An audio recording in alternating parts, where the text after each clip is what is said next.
ह्या कार्यक्रमाचे सन्माननीय अध्यक्ष माननीय माजी आमदार रंजनाजी शिंदे साहेब, अध्यक्ष बुलढाणा जिल्हा भाजपा, त्यांना मी विनंती करतो की त्यांनी आपला अध्यक्ष मनोगत व्यक्त करावं आणि अध्यक्ष भाषण झाल्यानंतर आपली नाश्त्याची व्यवस्था होईल आणि त्यानंतर गीत गायनाचा कार्यक्रम कंटिन्यू 6 वाजेपर्यंत चालू राहील।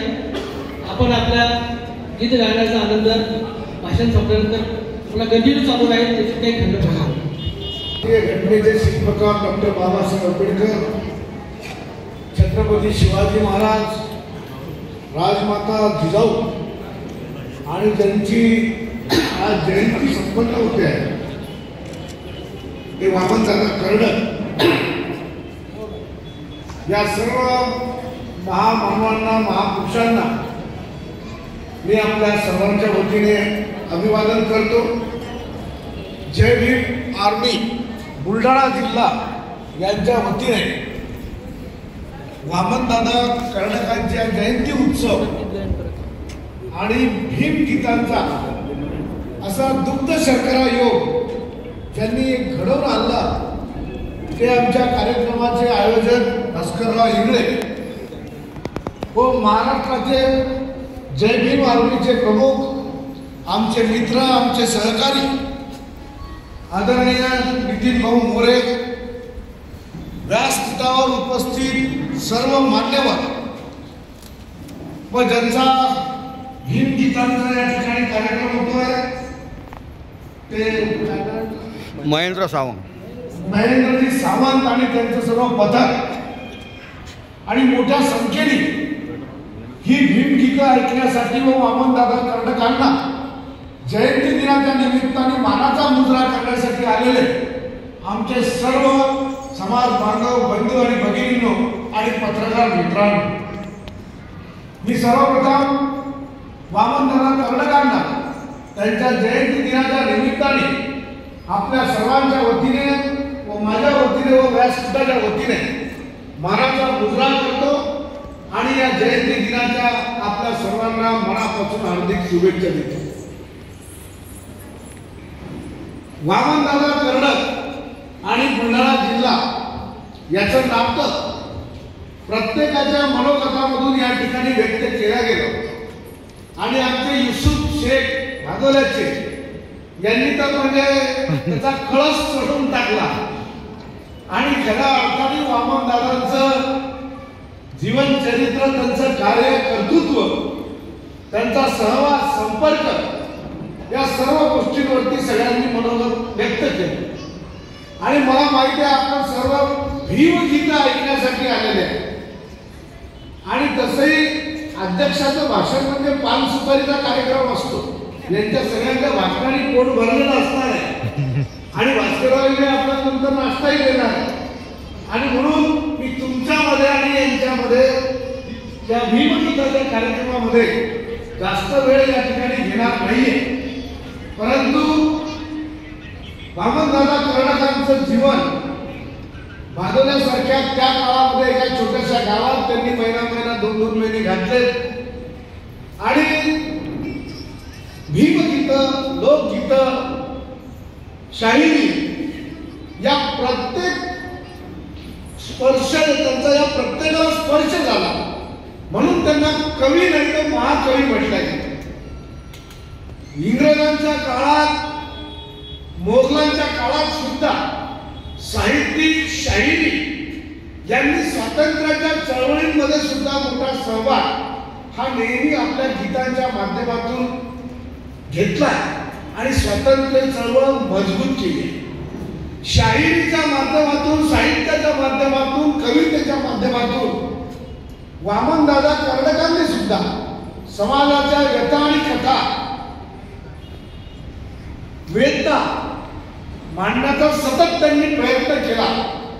समाजातील अनिष्ट चाली, रीती, रूढी, परंपरा या नष्ट झाल्या पाहिजे, समाज सशक्त आणि सुदृढ झाला पाहिजे, सुसंस्कृत झाला पाहिजे, सुशिक्षित झाला पाहिजे, शिक्षित झाला पाहिजे, अशा प्रकारच्या भावना त्यांनी नेहमी समाजाच्या सत्य कथा या आपल्या शाहिरीमधून, गीतांमधून त्यांनी मांडल्या। भारतरत्न बाबासाहेबांचे विचार भारतरत्न बाबासाहेबांनी दिलेला मूलभूत विचार शिका, संघटित व्हा आणि संघर्ष करा, या 3 शब्दामध्ये संपूर्ण माणसाचं आयुष्य आहे आणि भविष्यही आहे. ज्याला हे 3 शब्द जीवनात कळले, मग तो कोणत्याही बाबतीत धर्माचा असो, बाबासाहेबांनी दिलेला हा विचार केवळ बौद्ध समाजासाठी नाही, तर हा जगाच्या सर्व मानव जातीसाठी हा विचार आहे. आणि ज्याला ज्याला याचा अर्थ कळला त्याचं जीवन यशस्वी झालं असं म्हटलं तर चुकीचं ठरणार नाही. आणि म्हणून प्रत्येकाला शिका, संघटित व्हा आणि संघर्ष करा हे सांगत असताना शिक्षण हे वाघिणीचं दूध आहे, जो कोणी पिईल तो गुणगुणल्याशिवाय राहणार नाही, ही सुद्धा ताकद बाबासाहेबांच्या या मूलमंत्रामधून आपल्याला मिळाली. आणि आज आपण पाहतो की शिक्षणामुळं जग किती पुढे चाललंय, शिक्षणाची महती आज किती मोठी आहे की शिक्षणामुळे आपण सर्व लोक मानाच्या पदांवर खुर्च्यांवर बसतोय.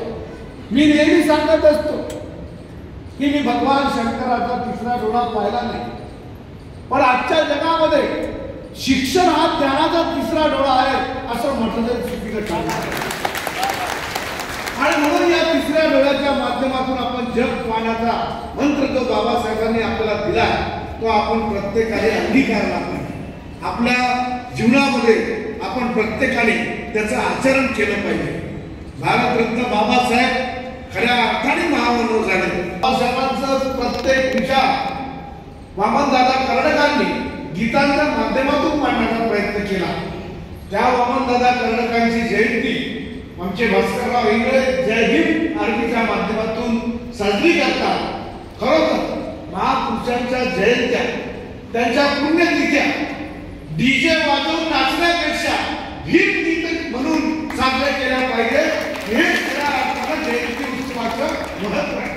नाहीतर आज आपण पाहतो पुण्यतिथ्या, जयंत्या डीजे वाजवले जातात, अश्लील गाणे म्हटले जातात आणि अतिशय वेगळ्या पद्धतीचं वातावरण त्या निमित्ताने अनेक ठिकाणी दिसते. आणि म्हणून समाजामध्ये महापुरुषांच्या जयंत्या, पुण्यतिथ्या साजऱ्या करताना त्यातून समाज प्रबोधन झालं पाहिजे, समाज संघटन झालं पाहिजे. अशा प्रकारच्या आचार विचाराची आज नितांत गरज आहे. नितीन भाऊ आमचे मित्र, निळा आणि भगवा, शिवशक्ती आणि भीमशक्ती एकत्र आले पाहिजे हा विचार आज 2025 ला नव्हे 2004 ला 21 वर्षापूर्वी बुलढाण्याच्या जिजामाता क्रीडा संकुल मध्ये नितीन भाऊंनी त्या ठिकाणी हजारो लोकांचा साक्षीनं त्या ठिकाणी मांडला आणि जवळपास 1000 मूर्त्या त्या ठिकाणी गौतम भगवान बुद्धाच्या 1000 मूर्त्या त्यावेळेस अनेक महंत भंतेजी मोठमोठे लोक पूर्ण भारतभरातून आलो त्यांनी त्या ठिकाणी भगवान गौतम बुद्धांच्या 1000 मूर्त्यांचं वाटप आपल्या जिजामाता क्रीडा संकुलमध्ये केलं होतं. आणि शिवशक्ती आणि भीमशक्ती एकत्र आली पाहिजे हा विचार त्यांनी मांडला होता. आणि त्या निमित्ताने नितीन भाऊंचं स्वप्न होतं की शिवशक्ती आणि भीमशक्तीचा विचार करणं एक मजबूत करण्यासाठी मेहकर मार्ग विधानसभेत पोहोचावं हा त्यांचा जो विचार होता. या विचाराला त्यांनी खूप चालना देण्याचा प्रयत्न या जिल्हाभरामध्ये केला, परंतु समय से पहले किस्मत से ज्यादा कुछ मिलता नहीं. आणि कुठेतरी कोणीतरी आडवं येत असते, तसं ते आडवं त्यांच्या नशिबाला आलं आणि त्यांचा तो प्रवास जरी विधानसभेच्या मेकर मार्गे थांबला असेल तरी विधान परिषदेमधून का असेना ते एक दिवस नक्की आमदार होते. या शुभेच्छा त्यांना आजच्या जयंती दिनाच्या निमित्ताने या ठिकाणी मी देतोय.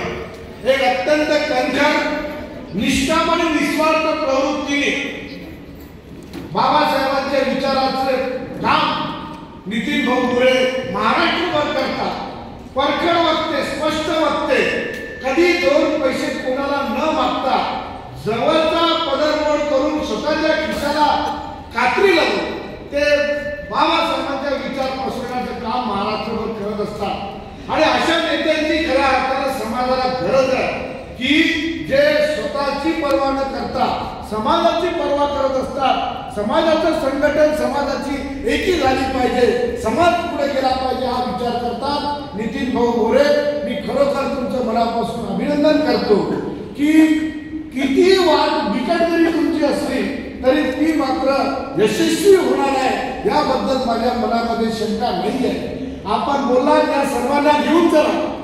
मी तुम्हाला सांगू इच्छितो, मी 91 ला नगरसेवक झालो, 95 ला आमदार झालो या बुलढाणा नगरपालिकेचा. त्यावेळेस मी शिवसेनेचा आमदार असताना 100 वर्षातला पहिला नगरपालिकेचा 100 वर्षाच्या इतिहासातला पहिला दलित, पहिला मागासवर्गीय नगराध्यक्ष विजय गवई मी या ठिकाणी बनवला. आणि या लोकांना तेव्हापासून आजपर्यंत आणि पुढेही मी असेपर्यंत आपल्या सर्वांना मी सोबत घेऊन चालणार आहे. तुमच्या अडीअडचणींना सोबत घेऊन चालणार आहे आणि तुमच्या अडीअडचणी केवळ समजून न घेता त्या सोडवण्यासाठी सुद्धा प्रयत्न करणार आहे. कालही करत होतो, आजही करतोय, उद्याही करत राहणार आहे. आपण भगवान गौतम बुद्धाच्या पुतळ्यांविषयीची भूमिका मांडली, निश्चितपणे स्वागतार्ह आहे. भगवान गौतम बुद्धांनी जगाला शांतीचा संदेश दिला आणि अशा महापुरुषाचा, अशा महामानवाचा गौतम बुद्धाचा पुतळा निर्माण करण्यासाठी आपण पुढाकार घ्यावा. मी तन मन धनाने आपल्या सर्वांच्या सोबत राहील अशा प्रकारची भावना व्यक्त करतो. पुन्हा एकदा आपल्या सर्वांना शुभेच्छा देतो आणि माझे 2 शब्द समाप्त करतो. जय भीम. साहेबांनी डायरेक्ट सोडायच्या अगोदर करतो की लोकशाहीर प्रभाकर गवई यांच्या प्रतिमेचं अनावर त्यांना करायचं आहे. लोकशाहीर प्रभाकर गवई निर्मलामामी आणि वसलामामी यांना अशी विनंती करतो की त्यांनी ताबडतोब इथं डायसवर यावं. त्यांच्या उपस्थितीमध्ये स्वाभिमानी भीमशाहीर प्रभाकर गवई यांच्या प्रतिमेचं अनावरण करायचं आहे. त्यामुळे तुम्ही ताबडतोब इथे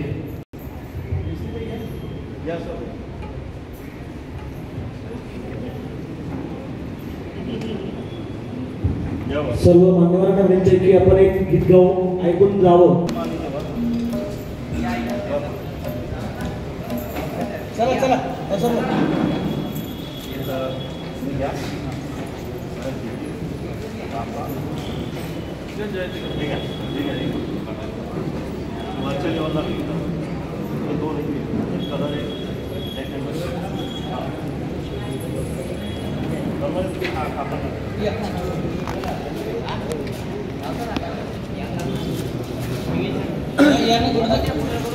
हे सर्वात जुने शाळेत पांडुरंग अवसरमोर हे यांना सोबत घ्या.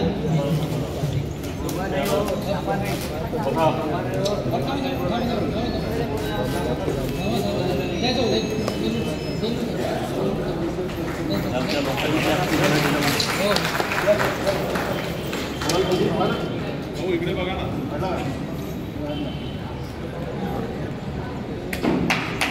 या ठिकाणी स्मृतिशेष प्रभाकर गवई यांच्या प्रतिमेचं लोकार्पण झालेलं आहे.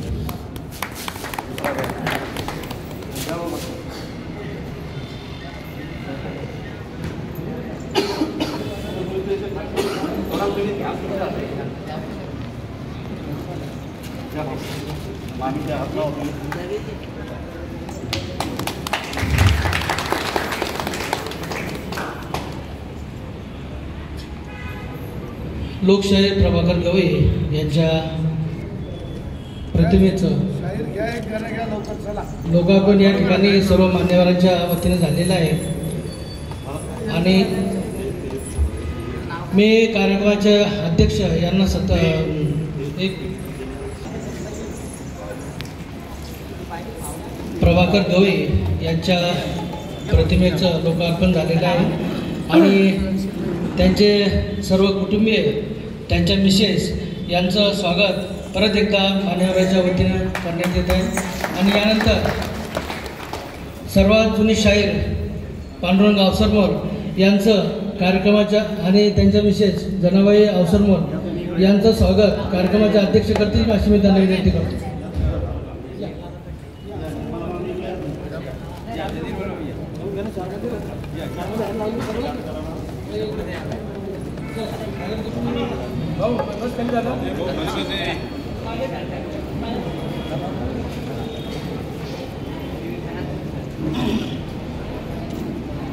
या ठिकाणी जुने शाहीर पांडुरंग गावसरमोर त्यांचं सपत्नीक आपण अध्यक्षाच्या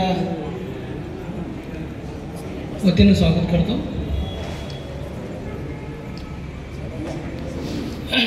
धन्यवाद. कार्यक्रमाचे अध्यक्ष केलेले सर्व मान्यवरांना आता विनंती करतो की त्यांनी स्थानापन्न व्हावं आणि शांततेनं आमचे सुप्रसिद्ध गायक महेंद्रजी सावंत यांच्या सुमधुर गीताचा कार्यक्रम ऐकावा आणि नाश्त्याची व्यवस्था आपल्या जागेवरच करण्यात येईल. नाश्ता आणि पाणी जागेवरच येईल आणि महेंद्र भाऊने विनंती करतो की त्यांनी आपलं गायक कंटिन्यू करावं.